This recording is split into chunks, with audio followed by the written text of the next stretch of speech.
Me encuentro en la ciudad de La Paz y en el hogar del doctor Luis Ramiro Beltrán.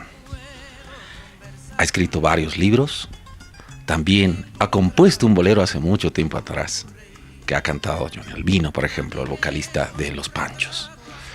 Tiene mucha trayectoria en el ámbito comunicacional. Él es comunicólogo, precisamente. Y estoy en este momento engalanado en el programa para presentarles al doctor Luis Ramiro Beltrán. Con él vamos a hablar respecto a la bibliografía que tiene. Con sus manos ha escrito varios libros y nosotros nos encontramos encantados de conversar en este diálogo con el doctor Beltrán. Gracias, estimado Orlando, un placer de que estén aquí y muchas gracias por su interés en el tipo de trabajo mío en materia de escritura publicada, por decirlo así, ¿no? Porque hace tantos años que vivo trabajando de un lado a otro, escribiendo, pero he publicado bastante menos de lo que he producido. Entonces, sí. Hablemos de la bibliografía que tiene. Gracias.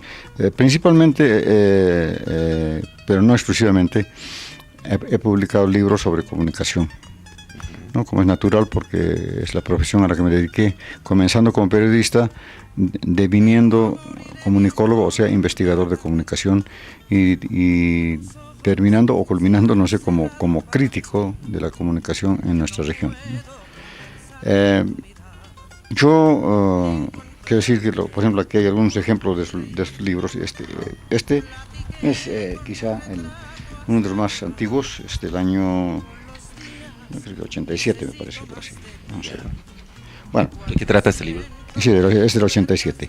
Este es una compilación de varios artículos escritos por varios autores bolivianos sobre la revista Feminiflor de nuestro querido Oruro, publicada en los años de 1921 a 1923 por un círculo de señoritas que presidía doña Laura de la Rosa Torres, una gran mujer, y que se organizó para publicar, para tener su publicación propia, y la llamaron Feminiflor. Aquí están las señoras, aquí está doña Laura, al centro la presidente, aquí está mi madre, que era la jefe de redacción, y doña Lili López, la administradora, ¿no? Entonces, ellas fundaron esa revista con gran valor y con mucha habilidad y mucha paciencia, porque había quienes aplaudían, había quienes las fastidiaban o se burlaban, ¿no?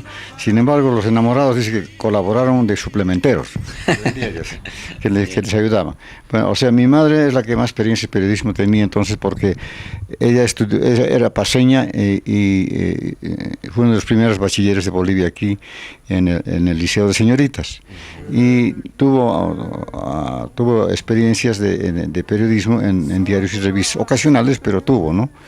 Entonces, cuando llegó allí, las niñas orureñas le encargaron la jefatura de redacción porque tenía más experiencia, ¿no? Entonces, este es una compilación, no son escritos míos, salvo en una nota introductoria, ¿no?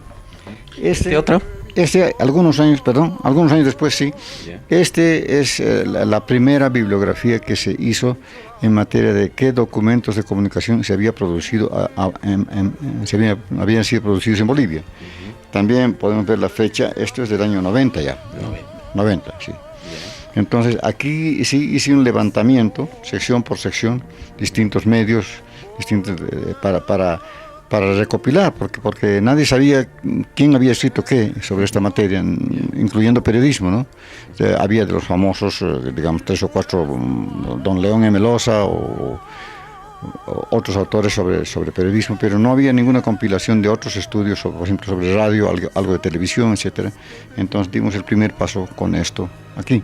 Bien, ahí tenemos otro libro también. Sí. Este, en cambio, es una bibliografía centrada completamente a quien siempre hemos conocido como el gran libertador, y lo era, pero no lo conocíamos, no lo tomamos en cuenta como el gran comunicador que era.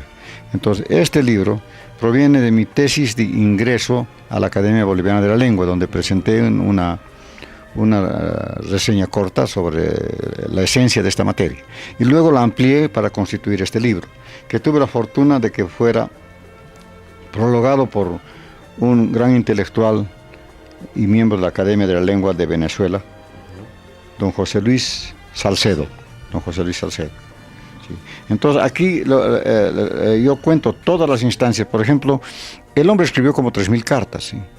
Y en esos tiempos las cartas eran un gran vehículo de comunicación interpersonal. Hoy día también continúa, pero no con la importancia de aquel tiempo en que no había. Pero como guerrero se valió de la prensa, entonces naciente de las pequeñas imprentitas portátiles cargadas en animalitos que iban con las tropas. Y él daba lecciones de buen periodismo, realmente, que es lo que yo demuestro aquí, que él daba lecciones de buen periodismo. Tenía un sentido de la noticia y un sentido de cómo hay que escribir para hacerse entender con el público, porque la mayoría de los periódicos de aquella época eran pues textos muy densos, muy extensos y muy densos, escritos por políticos, porque que un poco era como oírse a sí mismos, ¿no? Sin mayor pensamiento sobre si entenderá o no el señor a quien me dirijo. Él sí tenía una gran intuición, por eso yo lo considero, y lo señalo aquí, el primer maestro de periodismo en nuestra América. Sí. Aquí tenemos otro, doctor, también, que observemos, por favor, de qué trata el mismo. Sí, este es un conjunto de memorias mías sobre mis inicios en el periodismo, ¿no? Por eso tiene énfasis en la patria. Yo trabajé fundamentalmente en La Patria de Oruro y en La Razón de la Paz, ¿sí? Entonces, este título viene de que cuando mi madre, cuando yo tenía 12 años, tanto fastidiaba yo, jugaba con imprentita, hacía periódicos en el colegio, en la casa, que me llevó donde don Ulises Peláez, director de La Patria. ¿Y cómo jugaba usted? ¿Cómo hacía? Sí. ¿Cómo jugaba usted con la imprentita? ¿De qué hacían sus tipos? Era de sellos, mecánica y de sellos, era un juguete, y que hacía sellitos, uno hacía sus letras con los nombres de las personas, visitantes o amigos de mi mamá o lo que sea, o mensajitos entre compañero y compañero, curso y curso, y también hacía mural, hacer más grandes y mural, después con algunos chicos que también les gustaba hacer eso, hacíamos en el colegio. Entonces, por eso mi madre me llevó a donde don Rafael Ulises, para rogarle a ver si podían recibirme como aprendiz. Y entonces, como era muy amigo de mi padre y de mi madre, don Rafael Ulises Peláez, que era un gran periodista y escritor, se sonríe, no se sonríe nada más, lo estoy viendo en su escritorio de La Patria, y yo estaba temblando porque dije, el señor nos va a sacar ahorita de aquí, diciendo que no me vengan con chistes. No, este estaba mirando, después dijo, Becha, el chico trae la tinta de imprenta en las venas. Como mi padre murió en la guerra del Chaco, era periodista, y mi madre también, entonces eso le dijo, y de ahí viene el título, ¿ya? Entonces, sí, por eso yo digo memorias de papel sábana con la tinta de imprenta en las venas. ¿Sí ve? Ahí está, ¿no? El libro precisamente que ustedes observan en pantallas, Luis Ramiro Beltrán. Voy a cerrar porque aquí vemos, por ejemplo, cuando era director del periódico del Instituto Americano, porque yo terminé secundaria en La Paz. Primaria hice en el Alemán de Oruro, ¿Es usted? Sí, editando la revista a los 16 años, cuando ya había sido jefe de redacción de La Patria, por unos días. Qué linda foto. Ahí está entonces un libro más. Recibí el Premio Nacional de Periodismo, el año 87. Usted también recibió un premio, el premio McLuhan, también, ¿no? Sí, perdón, esto es 97. El premio McLuhan, sí, tuve la gran fortuna de recibirlo en 1983. Era una especie de premio mundial de comunicación que estableció la Comisión Nacional de Cooperación con la UNESCO del Canadá para celebrar su 25 aniversario o algo así, no sé, y estableció ese premio. Y amigos colombianos iniciaron la idea de que yo fuera candidato, a mí no se me ocurría, y pidieron el apoyo de otras comisiones de la UNESCO en los países, inclusive la boliviana. Aquí un grupo hizo una gran promoción, entre ellos estaba muy activo, cuando ya recibí el premio, ¿no? Pero aquí yo cuento, desde varias cosas que cuento, la que me interesa es que mi comienzo en La Patria, está relatado completamente mi comienzo en La Patria y mi trabajo en La Razón, donde voy compañero por compañero diciendo quién era el director, quién era el redactor de deportes, quién es el... O sea, algunos consideran que esto es bastante útil para la historia del periodismo, no sé. Claro que sí, nosotros lo hemos leído y es fundamental además el documento. Del fotógrafo Linares, un famoso fotógrafo de La Razón. Este es uno de los pocos, o quizás el único, en que no está concentrado específicamente en un análisis o una memoria de la actividad periodística o de comunicación, sino Este es una selección de las crónicas que yo he escrito en diarios y en revistas a lo largo de los años, principalmente en Bolivia, pero a veces también en Colombia, en algunos otros países, ¿no?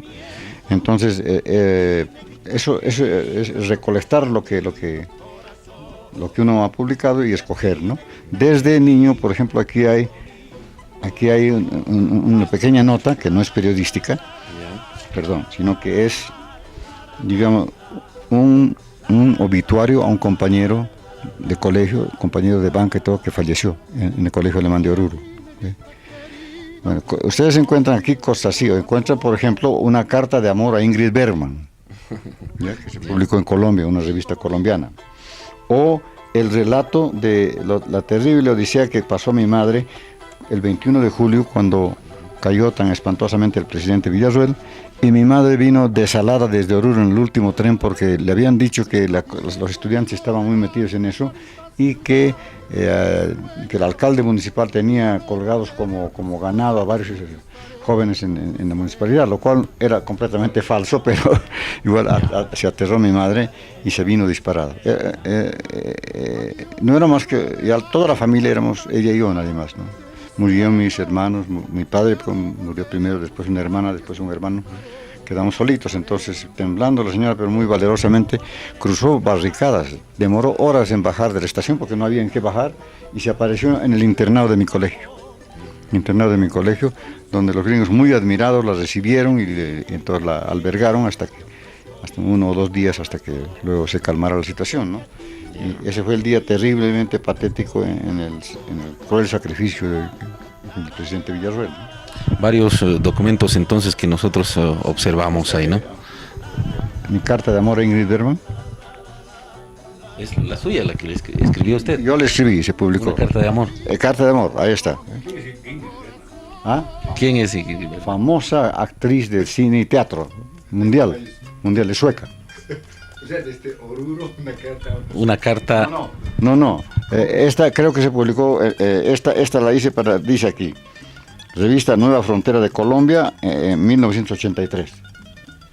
Ahí la recordé porque murió. Pero yo, ¿saben cómo la conocí? Bueno, eso, digamos, está relatado también, no sé si en este libro o en este otro libro. La conocí en persona, pues, cuando yo estaba de jefe de redacción de La Paz a los 16 años y estaba dichoso, no me cambiaba con nadie. De pronto, mi madre se encontró de casualidad con el director del colegio, Mr. Bell, quien le dijo: señora, menos mal que la encuentro, ¿dónde está Luis? Mi madre muy orgullosa dijo: Mr. Bell está en Oruro, es de jefe de redacción de La Paz. Ah, señora, la felicito, que muy bien el jefe, pero tiene que venir mañana mismo aquí porque mi mamá dice: ¿qué habrá hecho? Sí. Porque yo he dado su nombre entre los estudiantes que me ha pedido una señora que ha venido del periódico New York Herald Tribune, ¿no?, a escoger a 2 estudiantes bolivianos para que representen en un foro latinoamericano de estudiantes de secundaria en Nueva York en el próximo año, en el 47. Esto era la señora habrá venido en diciembre, una cosa, y aquello era para febrero o marzo, ¿no? Entonces mi madre mandó un telegrama a una prima mía, ¿no? Usted ha conocido a mis primas Zamorano, a Ruth y a Olga, las menores todavía conocido, ¿no? Mis primas hermanas. Y a una de ellas le mandó mi madre un telegrama que aún guardo. Yo soy un papelista incurable, ¿no? En ese telegrama le contaba lo que había habido con Mr. Bell. Le decía: bueno, mándemelo volando, como quien dice, empáquenlo y métanlo al tren, que venga aquí porque su director lo está necesitando. Entonces mi problema fue terrible, de la pena que tuve de ir donde don Enrique Miralles, que me había nombrado, ¿no?, siendo el más mocoso, porque ¿Cuántos años tenías? Todos mis compañeros, yo 16 años, todos mis compañeros tenían entre 20, 30 y 60, me imagino, no sé, ya no me acuerdo bien, pero obviamente yo era el pequeño del equipo. Le agradezco tanto ese alto honor a don Enrique Miralles, jamás lo olvido. Entonces, pues, estaba muy feliz, pero habían pasado unos cuantos días cuando llegó ese telegrama. Entonces me dio mucha vergüenza y fui a don Enrique con mucho miedo y mucha pena a decirle que mire lo que está pasando. Y le conté, no me contestó. Yo dije: Dios mío, ya se enojó, lo he defraudado. Espérate. Y el señor, después la máquina, bueno, me dijo. ¿Y qué me dio? No era la carta de despido que yo suponía que estaba haciendo, ¿no? Sino me nombraba corresponsal viajero en Nueva York. Don Enrique se sumó a la ansiedad de mi madre y al sueño de mi director de colegio, ¿no? Pero yo sin ninguna posibilidad yo me consideraba como. Estaban en concurso algunos compañeros míos que habían estado desde kinder y hablaban muchísimo mejor el inglés que yo, ¿no? Yo estaba nuevo en el colegio, eso fue el año 40 y cola del 46, estaba en quinto de secundaria y mi segundo año en el colegio, ¿no? Entonces, yo, bueno, por cumplir con lo que mi madre dijo y por la fe que tiene en el asunto el director y por lo que me ha abonado mi propio director de periódico, pues vine aquí a La Paz. Bueno, yo le dije a Enrique que estoy 3 días y me vuelvo, hoy me vuelvo pasado mañana, tengo que dar 3 exámenes y ¿qué voy a sacar yo, don Enrique, me vuelvo? Ya te he nombrado corresponsal. Ya no tenía que... O sea, él también tenía fe ciega en la cosa y salió, tuve las 3 entrevistas, la última era con la gringa que se llamaba Helen Hyatt. Tengo documentos de eso, tengo un álbum entero de Helen Hyatt, del Herald Tribune, una gringa alta con un sombrero enorme, buena moza. Y fuimos al Hotel Sucre Palace, que era el principal de Bolivia entonces, ahí en el Prado con mi madre, a la cita final, porque era la señora que decidía, la que vino para eso, ¿no? Y hablamos como media hora con la señora, y pues yo me defendía de inglés por aquí por allá, pero alcancé a explicar. Las preguntas que me hacía no eran para yo creo que me beneficiaron, no eran para un estudiante corriente. Yo era corresponsal de La Patria aquí. Y como periodista desde tan mocoso, vivía leyendo los periódicos, incluyendo la sección internacional que me interesaba mucho. La señora me preguntó de Naciones Unidas cuándo se había fundado y dónde. Yo le dije en San Francisco, pero ha pasado a Baltimore. Su gringa me miró así. Sí, ¿qué fue? Entonces, después de la conversación muy amable, toda la señora me puso la mano. Luis, you're coming with us. Quiere decir, Luis, tú vienes con nosotros a Nueva York. Yo no, ¿cómo dijo? ¿Qué dijo? No me creer. Cuando me confirmó la señora, me despedí de la señora Helen Hyatt y salí corriendo del hotel porque mi madre me estaba esperando en un banquito al frente con su rosario y su libro. Y me acuerdo como si fuera hoy que volamos a la iglesia de Don Bosco a dar gracias a Dios de rodillas. Éramos 25 estudiantes de toda América Latina. Los 2 bolivianos éramos orureños. También fue elegido mi compañero Ronald Arellano Sánchez, que ya estaba en el americano un año antes que yo, se había venido de Oruro un año antes que yo. Y los 2 fuimos elegidos, ¿no? Entonces fuimos, y ¿saben cómo nos trataban? Como embajadores. Bueno, a Miami no se notaba, estábamos en un hotel estupendo. Con Ronald nos acordaron que saltábamos sobre el somier, como en una cama así. ¿No? Bueno, en tren hasta Nueva York. En Nueva York nos recibieron ya con prensa, con todo el destaque. Y después nos asignaron por 2 semanas, a lo largo de 2 meses, a vivir en casas de estudiantes, ¿no? A convivir con ellos e ir al colegio con ellos. Y en el colegio, casi todas las horas había que uno estar a disposición de las preguntas que hacían, que algunas eran bastante ingenuas y elementales, porque entonces como si, prácticamente como si, y tú usas plumas o no, o allá o aquí nomás no te has puesto. Uy. Sí. Pero no eran por malos, los chicos por ignorados, ¿no? Sí. Entonces, bueno, entramos en eso todo el tiempo, pero de rato en rato, 1 o 2 veces por semana nos llevaban a actividades especiales. Nos llevaban en carros de lujo, con escolta policial y camioneta de prensa, como embajadores. Los muchachitos, hay muchachitas y muchachitos por todo lado. Y entonces, para hacer el corto el cuento, entre las notabilidades que nos recibieron y nos halagaron, nos atendieron, primero fue Nelson Rockefeller, casi nadie, ¿verdad? Que estaba recién estrenando el Centro Rockefeller, y nos llevó a ver a las Rockettes, las chicas, ellas, una maravilla, y nos ofreció un almuerzo. Luego, en otro día, el cardenal americano, Cardenal Spellman se llamaba, dio en la famosa iglesia de San Patricio la misa solo para nosotros. Qué interesante. A puerta cerrada, ¿no? Después nos recibió el alcalde de Nueva York, que era un tipo con un sombrero, pero lo mexicano es chiquito, era un sombrerazo así, ¿no? Tengo una foto con él, con el alcalde de Nueva York. Y bueno, y entre otras estuvo 2 personas más. Una fue Ingrid Bergman, la entonces famosísima actriz que estaba recién entrando al mercado americano, porque era sueca, estaba como debutando, pero con un éxito tremendo, y estaba dando en teatro Juana de Arco y también en cine. Nos invitaron a las dos funciones y después ella nos ofreció una cena en su hotel de fábula, así que resultamos cuates de la gran actriz. ¿De ahí la declaración de ahora? El recuerdo, sí, el recuerdo siglos después ya de Achachi, en Colombia, ¿no? Entonces, así nos llevaban, de un lado a otro, nos llevaron a Naciones Unidas, entramos en grupo, con escolta, a presenciar la Asamblea de Naciones Unidas en Baltimore. Después nos llevaron a Washington. ¿El año? ¿Ah? Sí, el año 1947. Hace mucho tiempo. Tenía 17 años, ¿sí? Y nos trataban así, realmente principescamente. Y todo culminó en un foro. El foro era un día entero para discutir qué. El papel de la juventud en la lucha por asegurar la paz mundial para que nunca más hubiera guerra. Ese era el tema, ¿no? Entonces tuve la suerte de ser escogido de mi grupo, que éramos 20 y no sé cuántos, éramos 5 expositores, tuve la suerte. Y cada uno primero hablaba en pequeños grupos con notabilidades y luego en la gran asamblea, ¿no? Y a mí me tocó, entre otros, con Aya de la Torre y con Rockefeller. El discurso con él. Comprometerme pues en la lucha por la paz mundial, ¿no? Y comprometer a mis amigos, mis compañeros, decir que nosotros agradecíamos su confianza y que en nuestros países lucharíamos por ello en todo lo posible, ¿no? Algo así. Este es otro libro, más técnico. Este es el más técnico de todos, ¿no?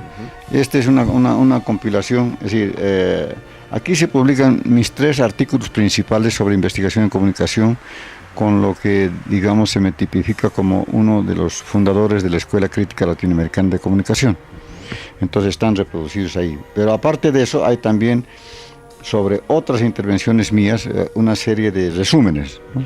Básicamente el libro es eso, digamos, es un testimonio de la labor precursora que me atribuyen, que me tocó cumplir en América Latina, a cabeza de los 70, denunciando la situación de que los medios de comunicación, digamos, contribuían a la perpetuación del dominio de una minoría muy acomodada y muy conservadora sobre la gran masa del pueblo olvidado y empobrecido.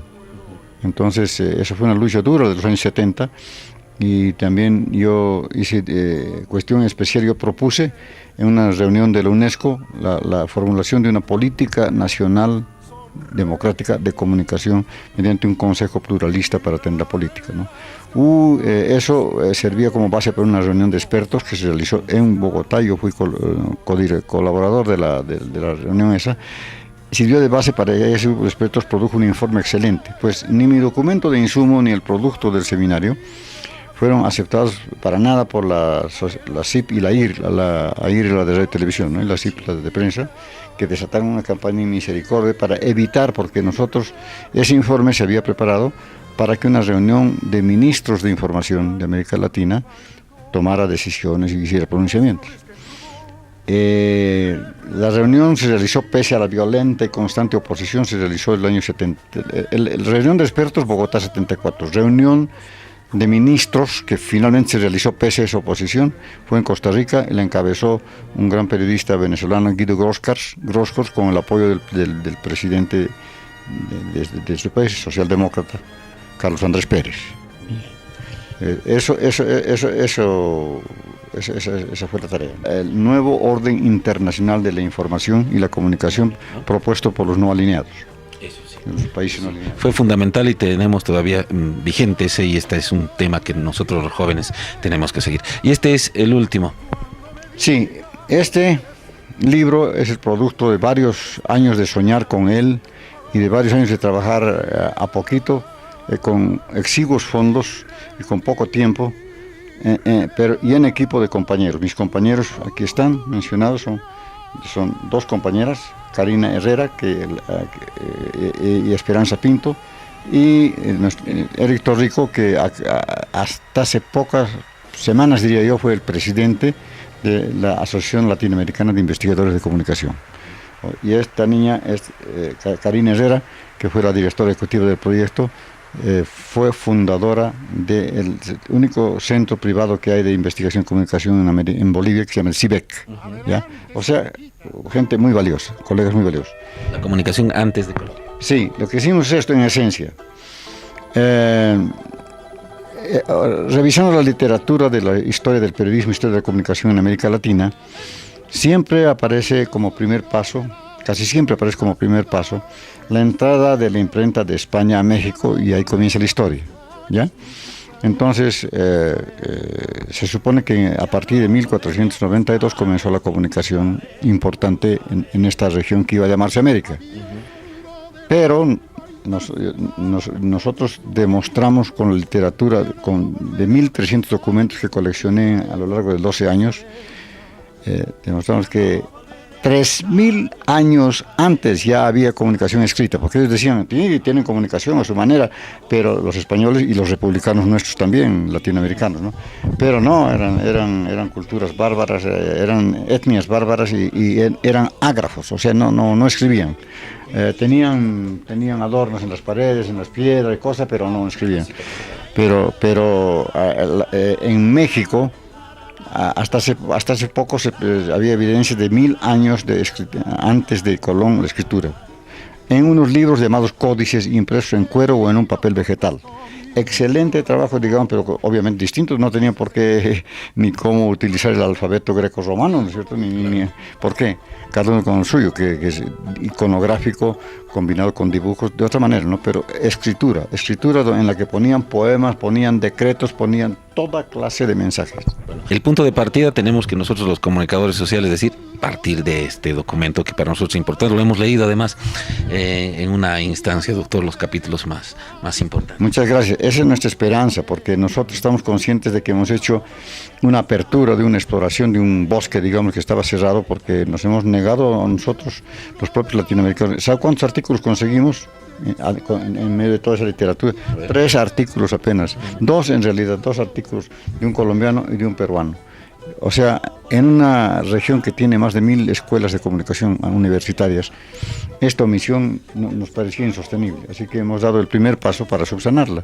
Y ahora la gran esperanza, por eso estamos viajando de un lado a otro, conversando con colegas y compartiendo, presentando el libro, que jóvenes investigadores, sean profesores o estudiantes, entren a trabajar en este campo y lo amplíen, lo profundicen, y si encuentran algo insuficiente o incorrecto aquí, que lo digan, que lo critiquen. Es decir, queremos compartir con todos, pero principalmente generar un impulso para que haya la investigación que hace falta. Muy bien, doctor. Hemos conocido la bibliografía escrita por el doctor Luis Ramiro Beltrán. Quiero que en este momento se dirija a los jóvenes, por favor. Bueno, que los jóvenes estén... Hoy día tenemos en Bolivia 70 universidades y 44 de ellas tienen cursos de llamada comunicación. Lamentablemente,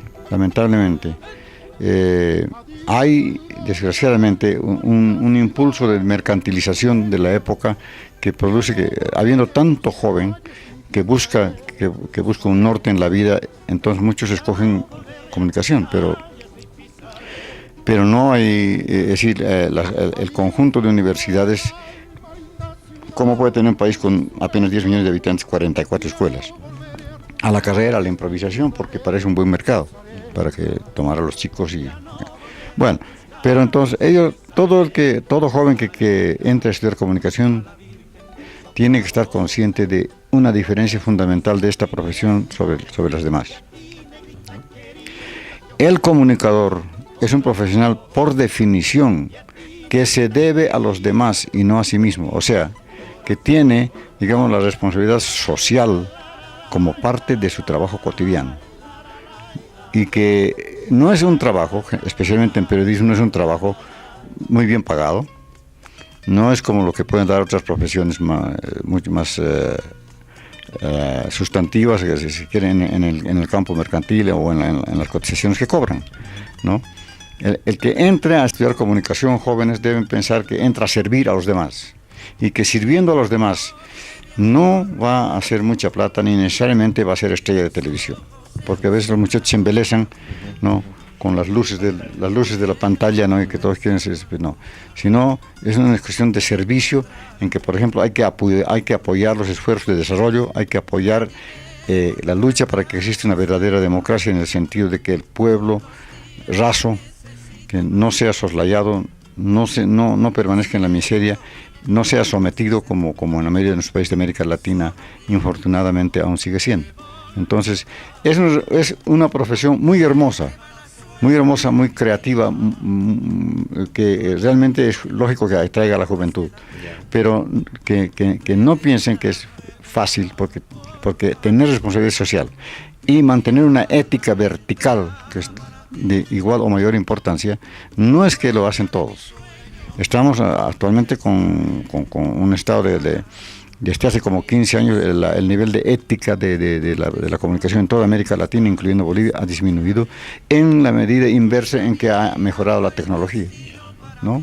Entonces, yo alerto a los jóvenes de que piensen bien cuando comiencen a estudiar, que no esperen que la comunicación los va a hacer ni famosos ni millonarios, y que lo que tienen que hacer va a ser no servirse de otros, sino servir a los otros. Muy bien, doctor, muchas gracias. Yo le voy a pedir para final en esta ocasión que nos dedique, por favor, este libro que nos está extendiendo, que además habla del doctor Luis Ramiro Beltrán en esta parte. Muchas gracias, doctor, por esta ocasión. Nosotros en el segmento La Brújula, precisamente, es que hemos tenido este grato honor de conversar con el doctor Luis Ramiro Beltrán. Aquí está uno de los discos, por ejemplo, está Johnny Albino, la compuesta el bolero Contéstame, precisamente Luis Ramiro Beltrán. Ahí tenemos las imágenes de las medallas también. ¿Cuántas medallas, por favor, que ha logrado el doctor Luis Ramiro Beltrán en esta ocasión y de todo el mundo? Un referente prácticamente de el quehacer comunicacional. Es comunicólogo y ha dado mucho por nuestro país. Él es además orureño. Y hoy hemos tenido el grato honor de visitar su hogar. Dueña de mis sueños, contéstame, mis ramas van muriendo en soledad. ¿Dónde estás? ¿Dónde estás? Escúchame, o en la vida no hay destino para mí. ¿Dónde estás? ¿Dónde estás? Escúchame, o en la vida no hay destino para mí.